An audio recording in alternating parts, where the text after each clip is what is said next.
is What's Happening. I'm Sarah Colvin. I am so pleased to welcome in studio Grace Morrison and Kim Moberg, two wonderfully talented local folk musicians. They are performing together at the Cultural Center of Cape Cod on October 13th, and we're going to hear a little music from them later on. But first, I want to get to know Grace and Kim. Thank you so much. And Grace, this is your first time here. Kim, welcome back. Thank you. So Grace, tell us a little bit about yourself. How did you get started in the career of music? I've been playing since I was itty bitty, mostly because I was terrified of other human beings as a child, like hiding behind my mother under her shirt, kind of terrified, which clearly was an issue. And I remember distinctly my parents saying to me, "Why don't we try soccer?" And I didn't know what that was. So sure, I'll try soccer, and they brought me to this field, and I was like, oh, but those other kids. So I didn't get out of the car. And so they put me in piano lessons, which suited me just fine because it was one person and me, and that's how I got started. Wonderful. And that's all I've ever done. That's fantastic. So when did you start performing? And I guess you said you've been doing it since you were very young. So were you performing out as a child as well? Yeah, so my first job was performing. I started when I was 14. Wow. Yeah. And so talk to me a little bit about the songs that you write. What's your inspiration? Other people, which I guess is pretty normal. But I try to give voice to situations where other people feel like they may not have a voice.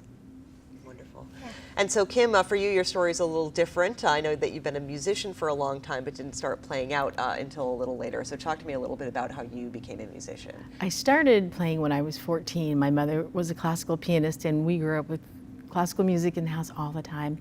And when I was 14, she started giving, well, 12, she started giving lessons to kids in the neighborhood, guitar lessons to earn some money. And I took lessons from her for about a year. And then I just started teaching myself to play along with my favorite singer-songwriters at that time, James Taylor, Carole King. And I always wanted to perform, but I had intense and debilitating stage fright. I couldn't do it. And I didn't start performing out until about 2014. Which is the same year that I wrote my first song. And talk to me a little bit about your songwriting process. What do you like to write about? Where do you find your inspiration? It always starts with a musical phrase. The guitar for me or the piano is kind of like, almost like a Ouija board. I just put it in my hands and chord progressions will start and then I'll hum a melody to it. Lyrics are always that's what I really have to work hard on is the lyrics, and then I will do the same thing. It'll come from observing a situation or trying to give voice to something, just like you said, or to someone that might not necessarily be able to do that. But it really comes from all sorts of different things, which is what makes it so interesting to me, because I can write about like a love situation, or we were talking earlier about writing about military situations, you know, things like that. And sometimes it'll start out as one thing and end up as another. Like I have a song called That'll Have to Wait, which was given to me by a prompt. The prompt was That'll Have to Wait. And the first thing that came to mind was about emotions and how sometimes we put those emotions aside and it has to wait because I can't deal with it right now. And I kind of said, oh, but I don't want it to be too sad, so I changed it into a relationship situation and wrote the story from that aspect. So it's cool how you can write it from all different angles. And do you find that too, Grace, when you're writing a song, it kind of takes on a life of its own? Absolutely. I was thinking as you said that I had written this song, and the whole thing maybe took me 20 minutes. And it didn't feel like I was writing anything. It just emerged from me onto this paper. Felt like somebody else was writing it. And I thought, at the time, based on where I was at my life, it was a song about my dad, because he passed away a couple years ago, hoping that I'd find someone to marry. And then I was singing it the other day, and I was like, that's not what this is about. This is about my baby. This is totally different. That's not what it is. And so it's funny how even the meaning to you can change over time when you go and reanalyze what you've done. Absolutely true. And I like what you just said too about feeling like sometimes somebody else wrote it. Bob Dylan said that. I read a quote where he said we don't write our own songs. Yeah. And that really happens. That feels like that sometimes to me. Did you make a post the other day? Yes. That it happens like you'll come up with this melody and you're like, oh, that's really cool. I just wrote that. Wait, did I write that? Like, where did that come from? Is that mine or is that somebody else's? Yeah. And do you feel as musicians and performers that you are kind of conduits for that energy? I mean, you know, as you said, you feel like somebody else wrote the song, or you feel like the melody is coming from somewhere else. And do you feel like that you are kind of connected to that energy and you're just kind of giving it back out to the world? Absolutely. I tell my students all the time, I feel like as a musician, I'm an extra emotional person. You know, and I feel everything super intensely. And I get a lot of these moody teenagers, and I'm like, this is actually, let's rethink this, because that's kind of a gift. You know how to feel things so deeply that you can communicate that to other people that that don't feel it so deeply. And I think we see that with a lot of creative people. And do Absolutely you feel that way true. too? Absolutely true. Empathetic. It's like we're like being an empath. You know, we can feel those situations, and that's, to me, anyway, what music is all about: is to connect with other people and tap into feelings, whether they're happy or they're memory feelings, or if they're sad feelings. I write a lot of sad songs, but it allows me to go out and be a happy person in the world. I'm very happy and blessed and fortunate, but I get a lot of that out through songwriting. So. It's therapeutic. Yeah. Right? It's therapeutic to write, and it's therapeutic to perform as well. And so, as you know, both of you, as your audiences have grown, have you played more different places? You know, what have you seen in connecting with your audience on the stage?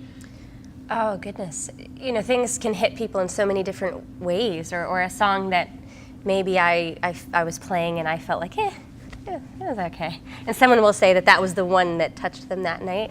Isn't that funny? Yeah. Sometimes it will not be the song that you think is going to hit somebody, but like you, I lost my mother a few years back, and I wrote a song about it, and time after time, that's the one that touches people. And a lot of times I won't play it. Like, I put it in my set list recently at the very last second, and I thought, this is going to be a big audience. I don't know if I want to do that. You know, such a sad, depressing song. Oh, I have time, I'll throw it in.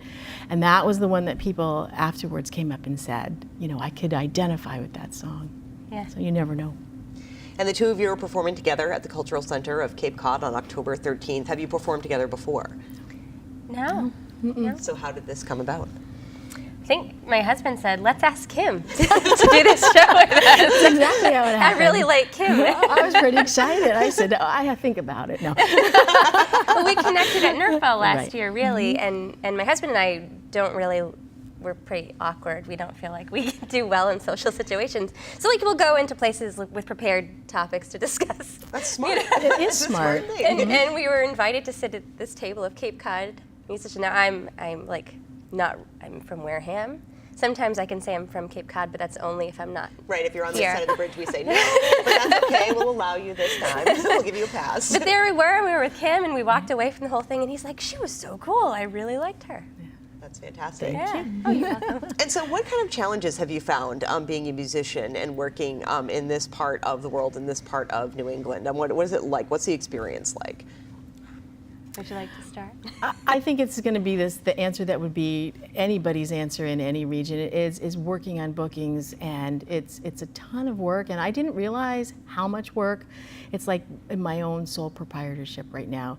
I handle my booking, I handle my own management, and it takes a lot of time. I did not realize that. So I think that would be true for any singer-songwriter who's kind of at my level, where I don't have a big enough audience yet to warrant a manager or a booker. I'm getting there, but I do it all myself. So that's one of the biggest challenges, I'd say. And do you feel like there are enough opportunities for you to play out here on Cape Cod? I know I hear from musicians that it's kind of challenging to get, especially a singer-songwriter, original music out to play in some of the clubs that we have here on Cape. Have you found that? It is challenging. There are a few that really are supportive, like O'Shea's, like Harvest. They're very supportive of singer-songwriters. And there are some coffee houses. Let's see, First Friday at First Lutheran, they're very supportive. I'll be playing there coming up this year.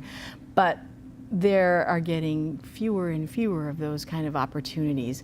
What's happening, though, what I'm glad to see, is a reemergence of something called a house concert, which was popular even back in the 15 and 1600s. And for people like us, it's a fabulous way to perform because you're still getting that connection with your audience, but you're not responsible for filling X number of seats at a venue. And it's always a listening audience. Which is the key. That's where someone hosts, it's like a dinner party, but you have a musician come over, and whether it's your friends or you can sell tickets to strangers, welcome them into your home and have a performance. Right. I love that idea. So relaxing. And it's always by donation. They just put out a jar and say suggested donations. They don't actually you can't sell tickets for it if it's a house concert, but it is a good way. If people are happy with your music, they're usually very generous in their donations. So it's a good way for us to earn money doing what we do. Which is hard, when you first start out. I found for me, paying the bills, it was just bar gigs all the time. These 3-hour bar gigs where you can sometimes sneak a song in that you wrote, but that's not really what anybody's interested in. So it's such a gift to have house concerts and rooms where people want to listen to what you have to say. Absolutely. And of course, places like the Cultural Center where you guys will be performing. What would you say to our viewing audience to get them to come out and get a ticket and watch you perform? That we're awesome. I love it. She's absolutely right. We are awesome, but we are a lot of fun, and they will experience something that you don't get to experience very often. Is the artist who created this music right there, eye to eye. And there's no other experience like a live show when you can have that connection. That's not a great big venue like the Garden or some huge place like that, but some place where you can have that connection and that intimacy and a lot of fun. Mm-hmm. Mm-hmm. Wonderful. And so it's October 13th. What time does it begin? Are we at 7? 7 o'clock. Great. Cultural Center in Yarmouth. So I'm going to end the talking portion. I'm going to hear a song from both of you, and thank you so much for joining me today. Thank you. Thank you, Sarah. Grace Morrison, Kim Moberg, and we're going to hear some songs.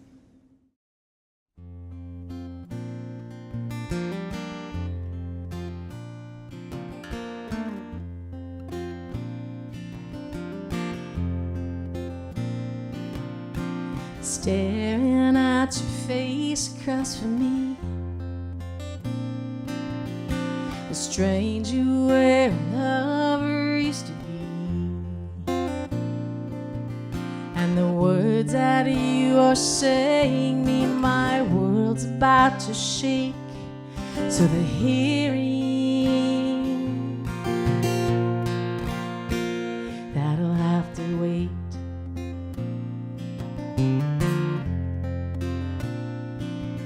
When you took away your love so suddenly, didn't give me time to cry or even breathe. The tears will soon be raining like a crossfire hurricane. The feeling that'll have to wait. Well, they say that God don't give us more than we can take. The pain of losing you I just can't face.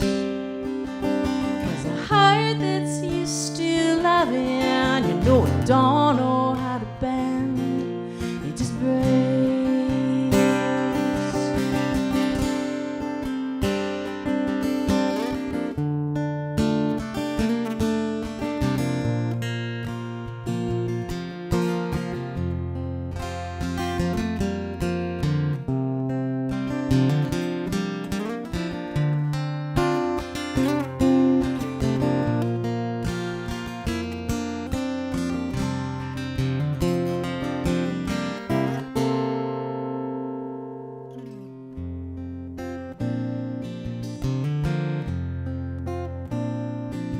Well, this heart may mend and learn to love again. I can't say with who or why or even when. As time goes by, the bitter fades and the goodness shall remain. But forgiving, that'll have to wait. They say that God don't give us more than we can take. The pain of losing you I just can't face. 'Cause a heart that's used to loving, you know it don't know how to bend.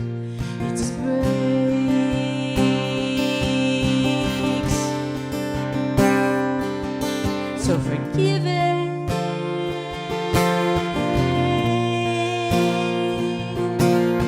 Forgive it.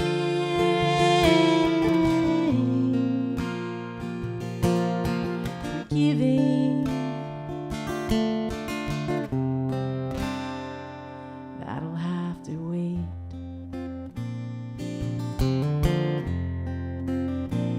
That'll have to wait.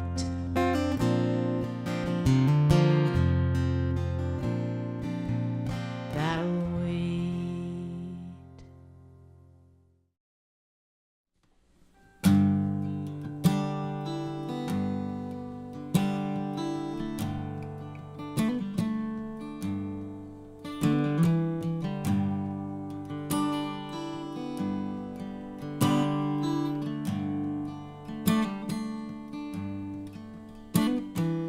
I am my mother.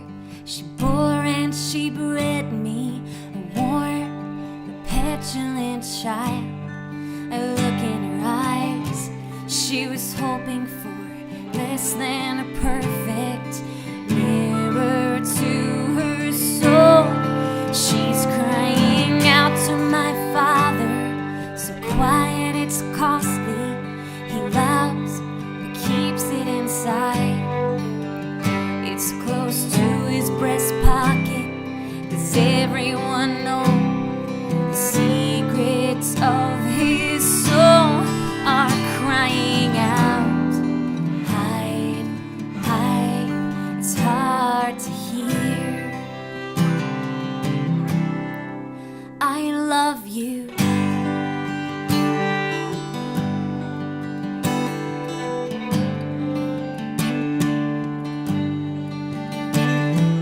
She never loved him. He wrapped her in ruin by working and hiding his pride.